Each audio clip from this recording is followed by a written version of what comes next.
Bon, on est lundi matin, il est 5h30 tout juste. Regardez un peu là, ça fume un peu derrière là.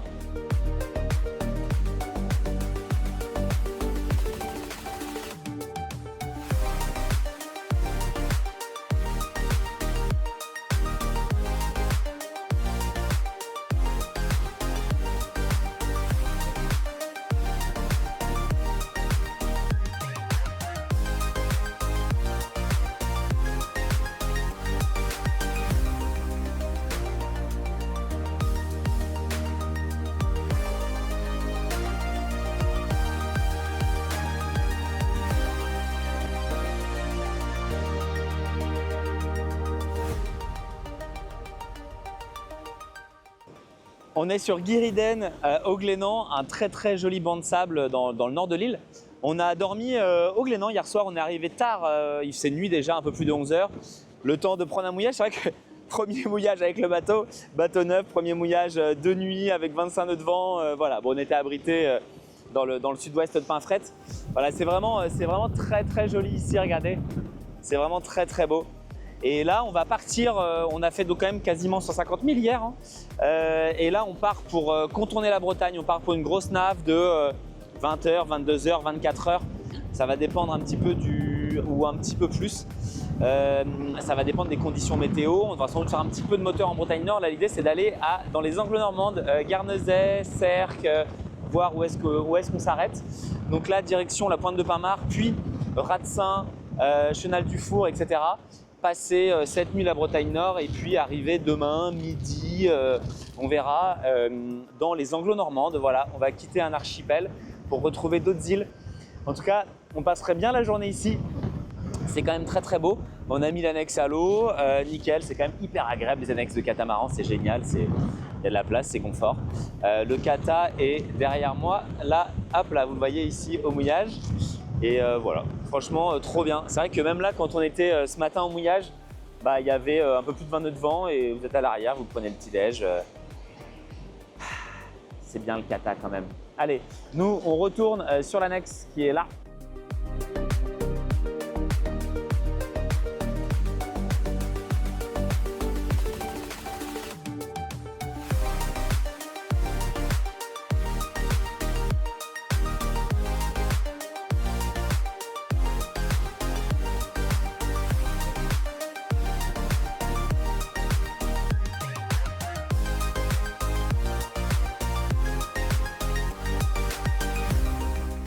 Et bien après les images au Glénan, nous voilà en mer à nouveau. On est parti un petit peu avant 11 h des Glénan. Là on fait route, on est sous le Genac, c'est très sympa. On a pu mettre le Genac, on a la trinquette aussi, donc on a 2 voiles d'avant dehors. Et puis évidemment derrière moi la grand voile. Là on fait route, j'aperçois là-bas le phare d'Eckmühl si je dis pas de bêtises et la Pointe de Pinmar. On fait route plein ouest et puis on devrait s'approcher du Ratsin. L'ambition, c'est de l'atteindre vers 16 h, il me semble, puisque ce sera le moment où on aura la renverse de courant pour pouvoir passer le Ratsin.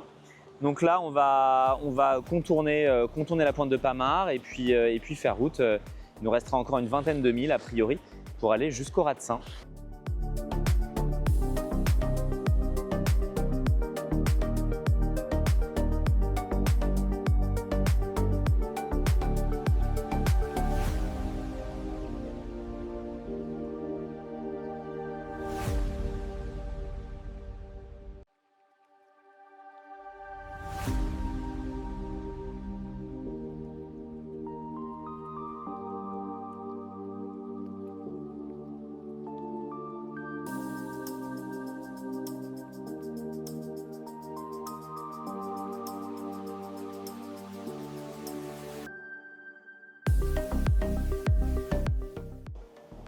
On est mardi, il est 23 h, on va commencer les quarts de nuit. Oui, parce qu'on vient de passer la Pointe Bretonne, là on attaque le début de la partie nord. On a passé le Conquet tout à l'heure, etc. On va bientôt arriver dans les Abers. Regardez l'intérieur, je vais vous montrer. Je vous mets de l'autre côté de la caméra parce que c'est quand même pas mal. On a fermé, regardez dans le cockpit, on a fermé tout. Il y a 2 versions, je vous montrerai aussi. Il y a aussi une partie un peu par soleil, vous savez, un peu style moustiquaire là, qui casse le soleil. Et là, on a tout fermé. Alors, évidemment, on a laissé des sorties pour aller veiller au poste de bar. Là, moi, je prends mon car. Je vais commencer 23h, 3h du matin. J'envoie pour 4 heures. Et après, j'irai me coucher jusqu'à 7h du matin. Et regardez, du coup, ça fait un espace énorme. Là, il y a Greg qui va se mettre ici et qui va être un petit peu hors quart. Il va être pas mal aussi là. Voilà, on va éteindre les lumières, ça va être plus facile pour veiller. On va tout éteindre, mais je voulais vous montrer. Vous voyez, c'est complètement énorme. Voilà. Donc, on est parti.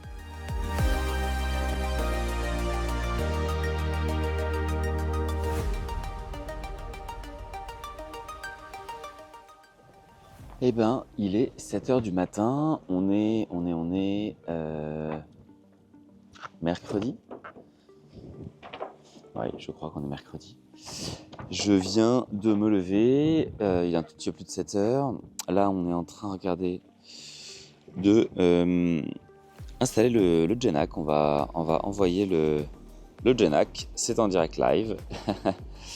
Qu'est-ce qui s'est passé cette nuit? Eh bien, écoutez, je me remets, voilà. J'ai pris le car, du coup, on a dit, de 23h à 3h du matin, pardon, je me réveille un peu. J'ai pris le car de 23h à 3h du matin, et là, ensuite, j'ai dormi de 3h à 7h. Et là, je viens de reprendre, hop, en même temps, j'accompagne ce Genac. Et là, je viens de reprendre un car de 7h à 9h, normalement un petit quart de 2h. Voilà, regardez derrière moi, il fait, devant plutôt, il fait super beau. Voilà, il n'y a pas beaucoup d'air, donc en fait, juste avant que je me lève, parce qu'il y avait un soupçon d'air malgré tout, on a fait du moteur quasiment toute la nuit, depuis 1h du matin. Et là, on vient de le couper il y a 20 minutes. Et on va essayer d'envoyer le Genac. On s'est dit qu'il y avait un filet d'air, qu'on allait essayer d'exploiter ça avec le Genac, quitte à abattre un petit peu. Donc c'est sympa, on va voir ce que ça donne. Voilà, une nouvelle journée. Un réveil ce matin un petit peu plus fatigant. Je viens de faire couler un petit café et on va se réveiller tranquille. Et voilà, direction Guernesey. On est à 60 000 encore de Guernesey. Il reste un petit peu de route. On va voir comment on va faire ça. Est-ce qu'on va faire un petit peu de voile, on l'espère. Ou si on va pas devoir après redémarrer les moteurs. Regardez Greg de bon matin qui est en train de mettre en place le Genac. Vous avez vu d'ailleurs là, on voit de jour, je vous remontre, mais regardez là, on en referme encore une des parois, mais vous avez vu l'espace, c'est pas mal là, on n'a pas encore enlevé toutes les baies là, on a mis. C'est vraiment bien, ça fait un joli espace, il fait chaud, il fait bon, même s'il fait déjà très bon dehors. Voilà, c'est quand même pas mal du tout ça, pas mal du tout. En tout cas, ça ferme bien l'espace.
Ça y est, on a fini notre navigation depuis les Glénans. On vient d'arriver dans l'archipel des Anglo-Normandes où on est juste devant l'île de Sark. D'ailleurs, on avait mouillé à quelques mètres seulement avec le Nautilus 44 Open il y a quelques années, souvenez-vous. Et donc là, on est avec le 41 Type S. On a fait 200 000. On a navigué toute la nuit, du coup, on a fait 30 heures. Ça nous a pris 30 heures pour faire les 200 000. Et donc, du moteur, de la voile aussi. Quand on a contourné l'ouest de la Bretagne, on a tiré des bords auprès avec le catamaran. D'ailleurs, dès qu'il y a un peu d'air, on a vu, dès qu'il y a 7-8 nœuds, il est très véloce. Il reprend de la puissance, il redémarre. Franchement, c'était assez impressionnant. Avec les voiles aussi, les super voiles noires qui vont bien, franchement. Très impressionnant. Et ce matin, bon, on a fait du moteur ce matin parce qu'il n'y avait plus de vent. Et donc moi j'ai pris le quart, comme je vous l'avais dit, entre 23h et 3h du matin. J'ai dormi jusqu'à 7h et après on a enchaîné la journée. Étonnamment, ça va plutôt bien. J'aurai peut-être un petit coup de barre ce soir. Et ça tombe bien, là il n'y a plus de vent, regardez, on est vachement bien. Il y a pas mal de bateaux quand même, mais on est très très bien au mouillage ici à Sark. Ce que je vous propose, c'est qu'on enchaîne tout de suite. On va aller à vos discussions rapides avec Grégoire qui est avec nous de chez Snip Yachting, qui est donc agent Nautitech, avec qui on fait cette vidéo aussi, puisque c'est eux qui ont vendu la coque numéro 1 sur laquelle on est au propriétaire, d'ailleurs qui est parti se balader, qui en a profité pour aller se balader là-haut. Il a bien raison pendant qu'on tourne notre vidéo. Donc je vais rejoindre Grégoire tout de suite et il va nous parler livraison, il va nous parler accompagnement. Et on va voir comment les propriétaires justement sont suivis, sont accompagnés pour pouvoir démarrer leur aventure le mieux possible avec leur nouveau bateau. Allez, c'est parti. Greg, je voulais que tu me parles un petit peu. Imaginons, j'ai la chance d'acquérir un beau bateau comme ça. Comment ça se passe? J'achète le bateau et une fois qu'il est fini, comment j'en prends livraison? Est-ce que je suis accompagné? Est-ce que si j'ai des questions, comment je fais pour connaître le bateau? Est-ce que tu me parles un peu de tout ça qui peut être un peu stressant ou des questionnements pour les futurs carrément. propriétaires? C'est assez simple, ça se fait d'une façon à La Rochelle. Okay. Le bateau est préparé par les équipes pontons du chantier, okay. Qui viennent terminer, faire les petits détails, mettre les voiles, l'accastillage, etc. Ouais. D'ailleurs, ce que je trouve génial aussi, c'est que on est parti pour une semaine. Moi, j'ai pris en main le bateau jeudi dernier par les équipes Nautitech. Le propriétaire est arrivé vendredi, on est parti lundi. Et le bateau, il est carrément prêt, on a zéro surprise. Non, alors que c'est la coque numéro 1, on pourrait se dire, oula, la coque numéro 1, attention, il y a des choses encore qui sont approuvées, pas du tout. L'équipe du chantier Nautitech a vraiment fait un super travail parce que tout fonctionne à merveille, tout est bien calibré. On a fait une pointe à 16 nœuds.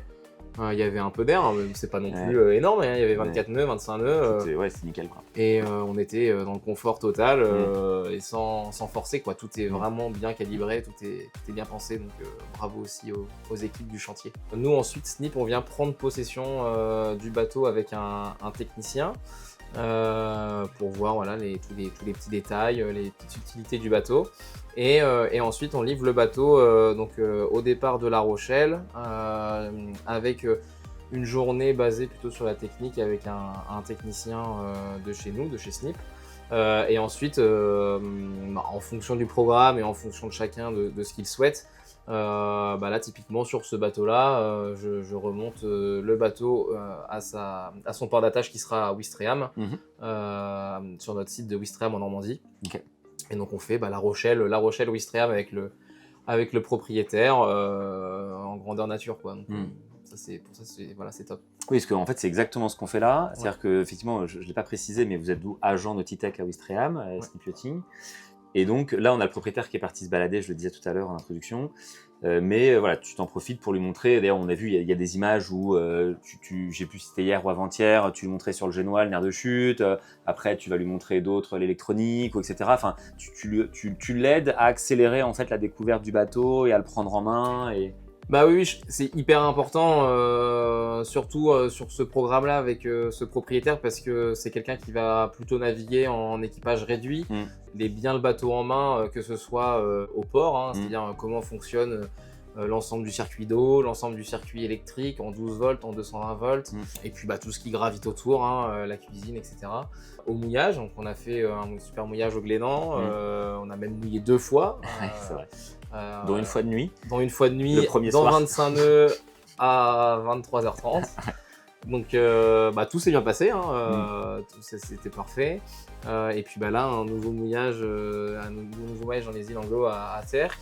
Donc ça c'est la partie mouillage parce que c'est des bateaux qui sont vraiment pour le coup idéal pour ça, c'est hyper stable, c'est vraiment génial. Et puis toute la partie navigation qui moi j'apprécie beaucoup parce que je navigue aussi. Forcément oui, les réglages, comment bien régler ses voiles, ça c'est quelque chose d'important pour gagner du confort.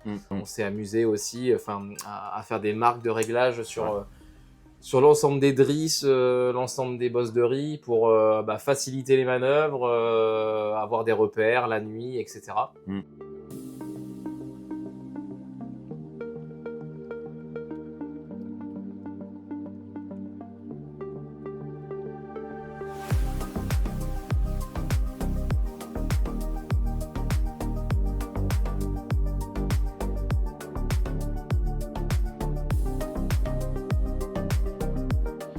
8h du matin, on est jeudi matin, 4e nuit à bord déjà, ça passe vite, hein, c'est fou, on s'habitue très vite.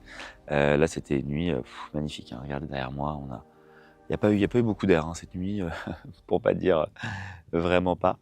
Et c'est très paisible, on a bien dormi, on a fait une bonne nuit, on s'est bien reposé, parce que finalement hier j'avais dormi que 4 heures, et j'ai pas fait de sieste, donc voilà, sauf ça fait du bien de récupérer.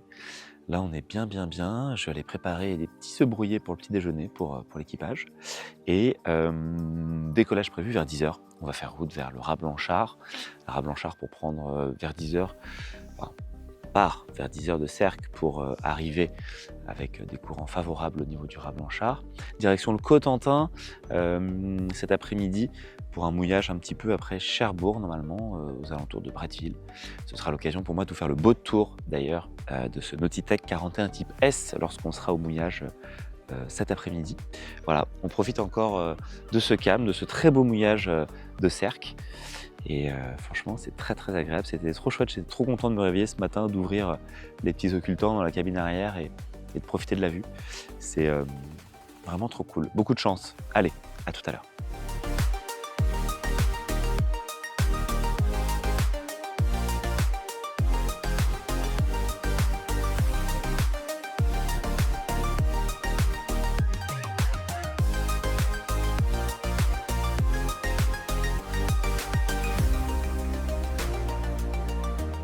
C'est parti pour le beau tour de ce tout nouveau Nautitech 41 type S. Je voulais vous parler avant que j'oublie, ça c'est vraiment génial. On a donc une baume raquette. Honnêtement, cette semaine, toute la journée, à chaque fois, on était plutôt comme ça. La cabine arrière.